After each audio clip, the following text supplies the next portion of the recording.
ഈ തെരഞ്ഞെടുപ്പുമായി ബന്ധപ്പെട്ട് തമിഴ്നാട്ടിൽ വ്യാപകമായ പരിശോധനയാണ് തെരഞ്ഞെടുപ്പ് ഫ്ലൈയിംഗ് സ്ക്വാഡ് നടത്തിക്കൊണ്ടിരിക്കുന്നത്. DMK ജലവിഭവ വകുപ്പ് മന്ത്രി ദുരൈമുരുകന്റെ ബന്ധുവിന്റെ വീട്ടിൽ നിന്ന് 10 ലക്ഷം രൂപ പിടിച്ചെടുത്തു. വെല്ലൂർ KV കുപ്പത്തെ വീട്ടിൽ നിന്നുമാണ് തെരഞ്ഞെടുപ്പ് കമ്മീഷന്റെ ഫ്ലൈയിംഗ് സ്ക്വാഡ് ഈ പണം പിടിച്ചത്.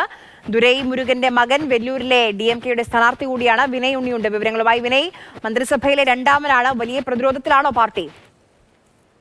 ഇന്ന് രാവിലെയാണ് വെല്ലൂർ ജില്ലയിലെ KV കുപ്പത്ത് നിന്ന് ഈ തെരഞ്ഞെടുപ്പ് ഫ്ലൈയിംഗ് സ്ക്വാഡ് ഈ പണം പിടിച്ചത്. തമിഴ്നാട് മന്ത്രിസഭയിലെ ജലവിഭവ വകുപ്പ് മന്ത്രിയായ ദുരൈമുരുകന്റെ ബന്ധുവീട്ടിലായിരുന്നു ഈ റെയ്ഡ്.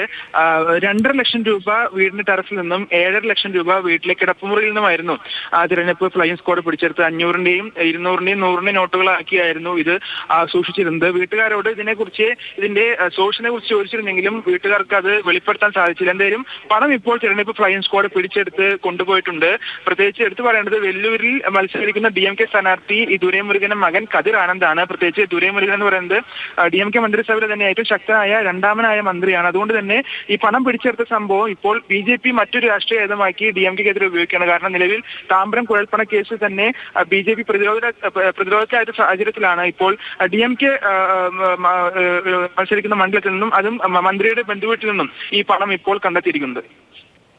ശരി.